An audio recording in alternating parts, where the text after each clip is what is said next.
Hello everybody, welcome to my YouTube channel Super Sessions by Dr. Jacuz. Today I'll be dealing with second prescription, the first part. I've divided into two parts. Part 1 will contain the first 4 points of second prescription and second part will contain the remaining. So let us see what this video has in store for us today. Well, you can define it is the one after the first prescription is correct, it has acted and it has been left alone. So this is very important. The first prescription, it should be a correct one. Then secondly, it should have acted and after the action, it has to be left alone. So this is very important. Why? Because we'll see in the next point.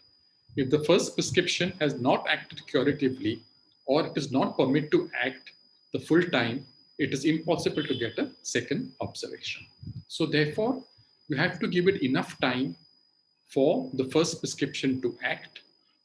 Then only you'll be able to observe what changes have occurred, and then only you'll be able to get a second good observation. If status quo after the administration of the first prescription, then the next remedy given is still called the first prescription. However, if there is no reaction after the first prescription, then whatever remedy you give next, that will be also known as the first prescription. Now let me make it a bit more clear to you. When we give the first prescription, it is taken for granted that it is correct, it has acted, and it has been left alone for us to see the observation. So if after giving the first prescription, the patient comes to you saying that he is in a status quo or there is no relief whatsoever, so the physician will again give the second medicine. This second medicine is also known as the first prescription. However, if the patient comes to you saying that he is either aggravated or ameliorated, that means some change has occurred after the administration of the first prescription, then the second prescription, then the next remedy which the physician is giving is known as the second prescription. Why? Because there has been some change, either an aggravation or an amelioration.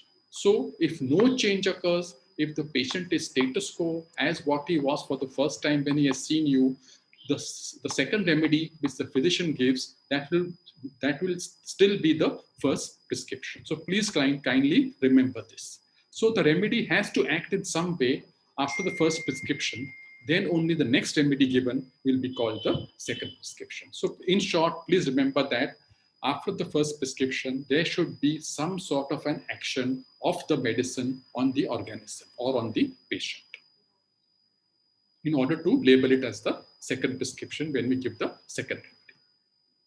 So now let us see some more points about it as an introduction. Well, the difficulty arises when the patient changes the doctor. So if the patient is not satisfied with the doctor, he goes from one doctor to the other doctor and he changes the doctor. So why does the difficulty arise? Because in the first examination, the records of the patient have to be carefully studied. So the difficulty will come because the second doctor does not know what remedy has been given in the first examination. This only the first doctor will come to know because he has taken the full case, he has carefully studied the case, he has carefully examined the case, and he has given the medicine.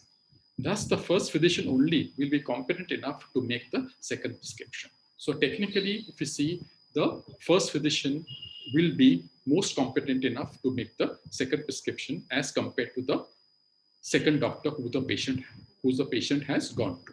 Therefore, the second physician whom the patient has consulted will not be in a good position to make the second prescription, no matter how much materia medica he knows. So the second doctor whom the patient has gone to, he could have a very good knowledge of materia medica, but still he will not be able in a position to examine the patient properly because he doesn't know what first prescription the patient has been given by the first doctor.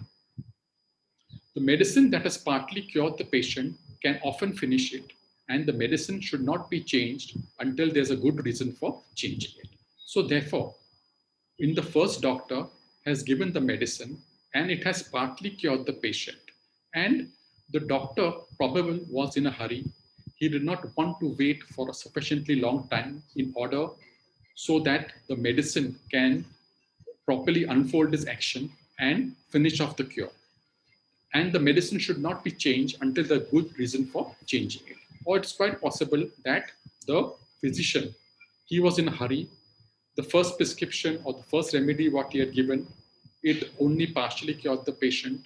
The physician did not give enough time for the medicine to complete its action, and he was in a hurry, so he changed the prescription. Therefore, the full record keeping of the patient from the previous doctor has to be brought in order to perceive the case correctly. So, if the second doctor wants to make a good prescription or a good second prescription, the full record from the first doctor has to be made available to the second doctor.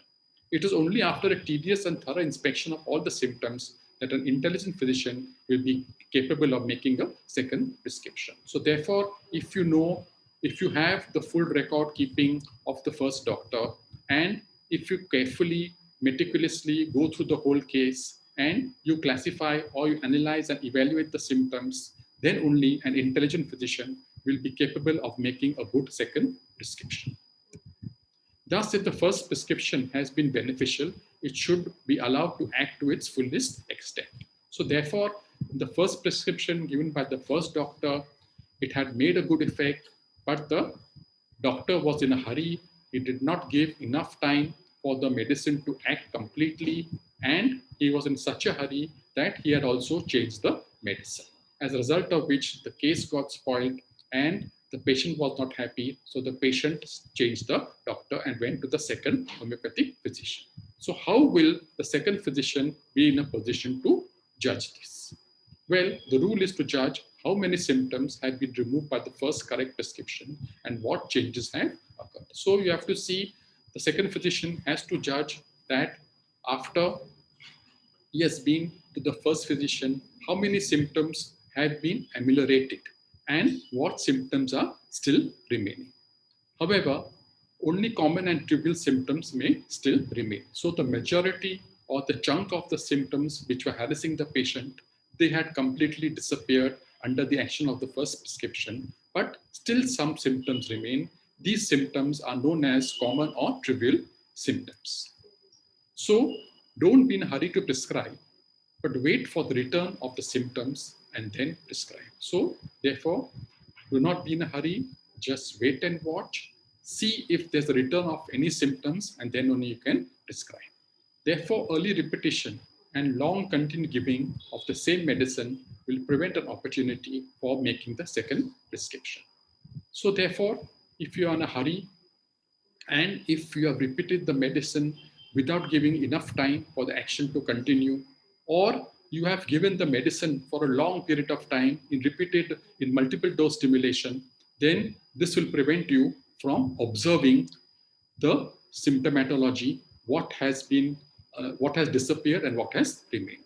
So if the doctor administers a well-chosen remedy and repeats it too soon, he never gets a symptom a chance to come back and call for a second prescription. So therefore, if the doctor, he administers the remedy, which is well chosen, which is correct, but he has repeated it too soon, then he never gives a chance for the symptoms to come back, which will cause for a second prescription. That means what enough time has to be given to see what effect the first prescription had, and to see whether they are the return of the old symptoms, whether the return of the new symptoms, and so on and so forth.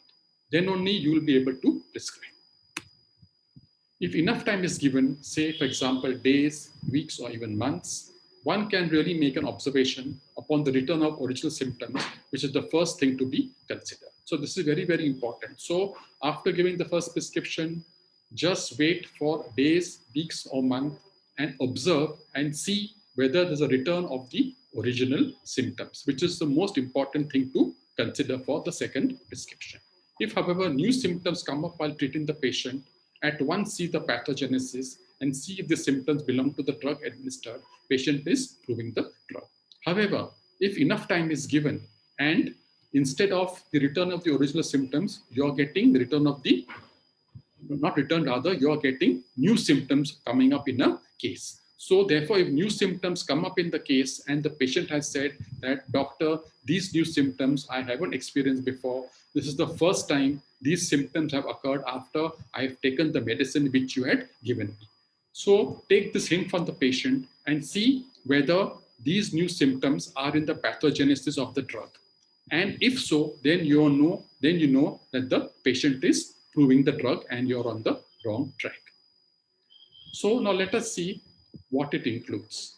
It includes, second prescription includes repetition of the first, change of potency, change of remedy, use of antidote, alterations of remedies, use of integrant remedies, use of isopathy and nosodes, use of miasmatic remedies, and indications for use of placebo. So in this video, I'll be only discussing the first 4 points, and points number 5 to 9 will be done in the part 2. Now what I've underlined here, basically it will tell you these points Kent has taken up in his lectures and has only explained these 3 points. The other points are given from other reference books which I have referred to. So now let us see the first point, repetition of the first. So the only indication of repetition of the first remedy is indicated when the symptoms that have disappeared under the influence of the remedy again reappear. That means you are given the first prescription or the first remedy and the symptoms have disappeared. And after disappearing, again after a few days, the symptoms have again reappeared. So when the symptoms again reappear, that is the only indication to repeat the first remedy. So you're giving, for example, in a case, 1 dose, wait and watch, patient is better, better, better, better. Fine, you give a placebo. But again, a point in time will come maybe when the patient is not better and whatever symptoms he had in the first interview when you had seen him, the symptoms again reappear. So it just shows that this is the time now to again repeat the first remedy. Remember that the repetition should be done in the same potency and also in the same dosage as the first prescription. So whatever potency you have used before and the same repetition, that pattern should be also followed.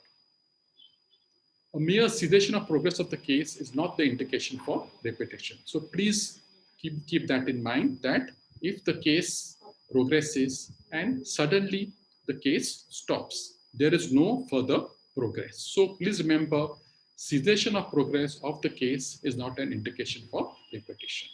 The only indication of repetition is that when the symptoms have disappeared under the action of the first remedy, they again reappear, then only it is an indication of repetition. So therefore, please remember that a mere cessation of progress of the case is not an indication for repetition. Also, in the appearance of old symptoms, do not repeat the first remedy. So after you give the first prescription and the old symptoms reappear, give enough time for the symptoms to execute its action.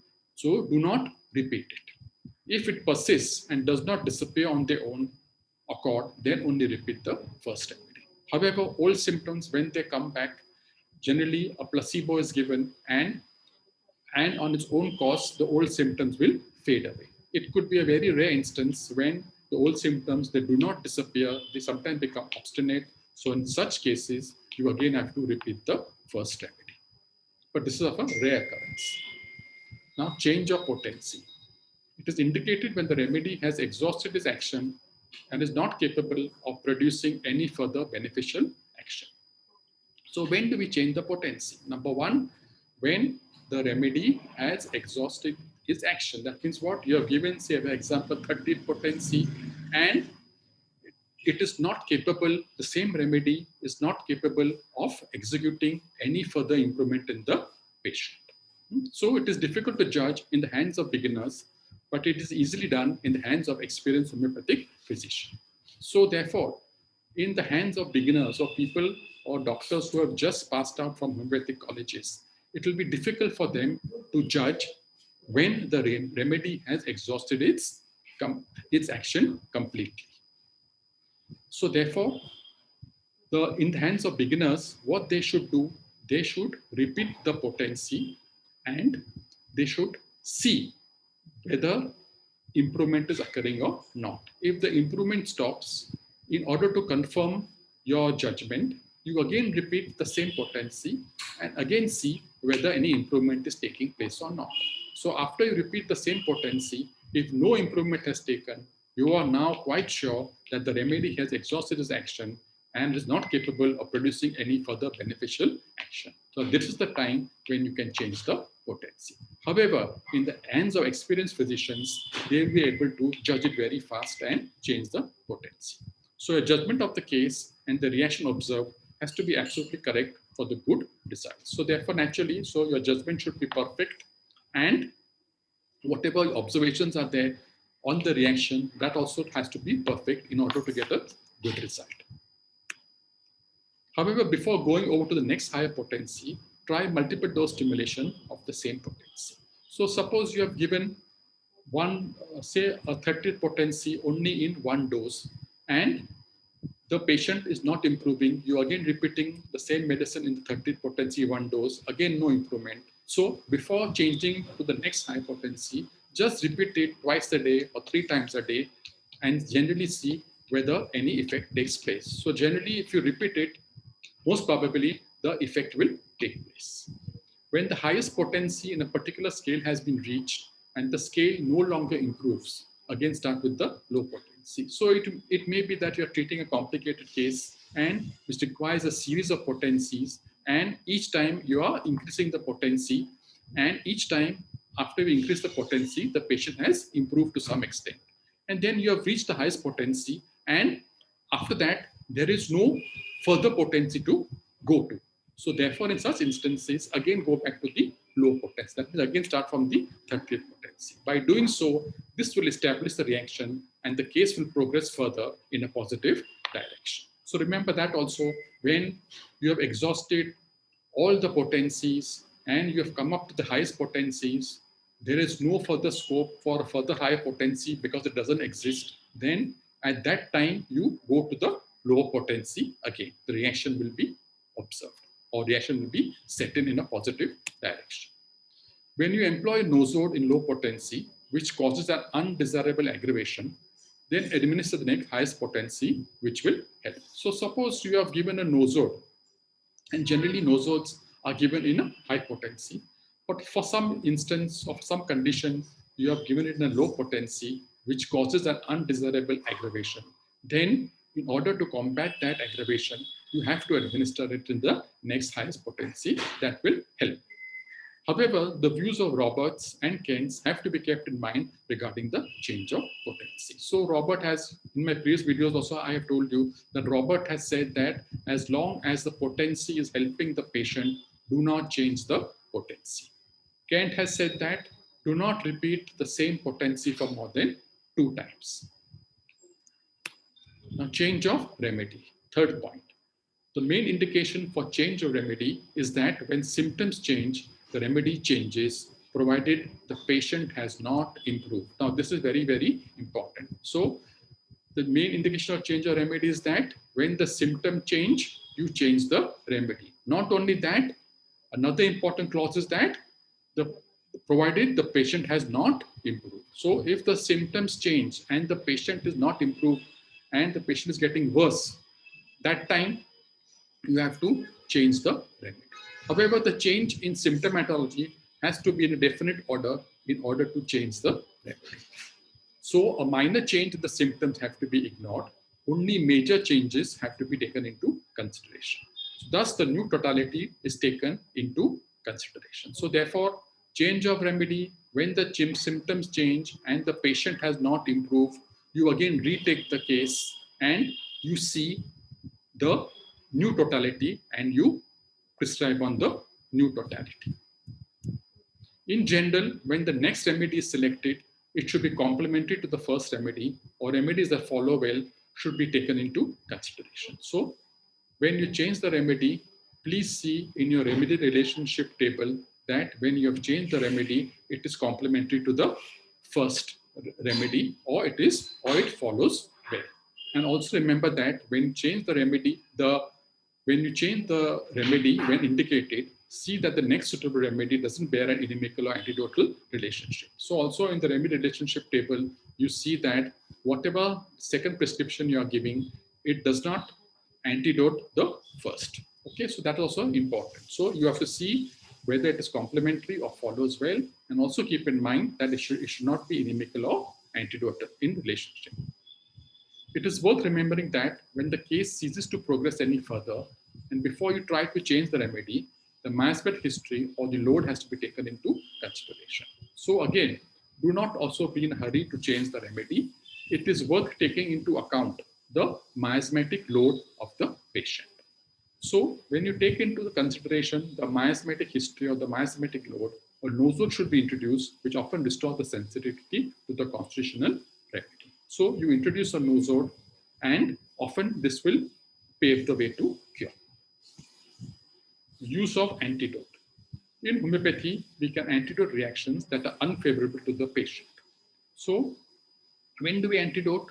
We antidote when new symptoms appear in the case. So this is a very positive point, no, for antidoting, because if new symptoms appear, it shows that the patient is proving the drug and you have repeated it too often. So it is an unfavorable or undesirable reaction, therefore you have to antidote. Or there's a severe aggravation by the first prescription. Or after giving the first prescription, the patient is totally aggravated. He is not feeling better, he is feeling worse. So at that time, you at once antidote it. So that it shows that you're on the wrong track. Or it may cause an killer's aggravation, as in Kent's remedy reaction, first reaction, prolonged aggravation will fallen and decline health of the patient. So in such an instance also, when a killer's aggravation takes place, you know that it is an incurable case, there's advanced pathology, you have given a high potency, and you have given, and probably you have also repeated it frequently. So in such instances, at once stop the remedy, antidote, retake the case, and give the second best remedy if the totality is changed, or if the totality remains the same, give the first indicated remedy in a low potency, only one dose. Symptoms disappear opposite to Herring's law of direction of cure. So if symptoms disappear in the opposite direction of Herring's law of cure, definitely you know that you're on the wrong track. You have to antidote it. And when disease travels from the periphery to the center, that also you know that disease travels from less important organs to the more important organs, or from the periphery to the center. That time you have to at once have to also antidote. So that's all for today's video. Please stay tuned for more. Second part will come up soon. And if you like my video, please do subscribe, share, like, comment, and forward. Thank you very much.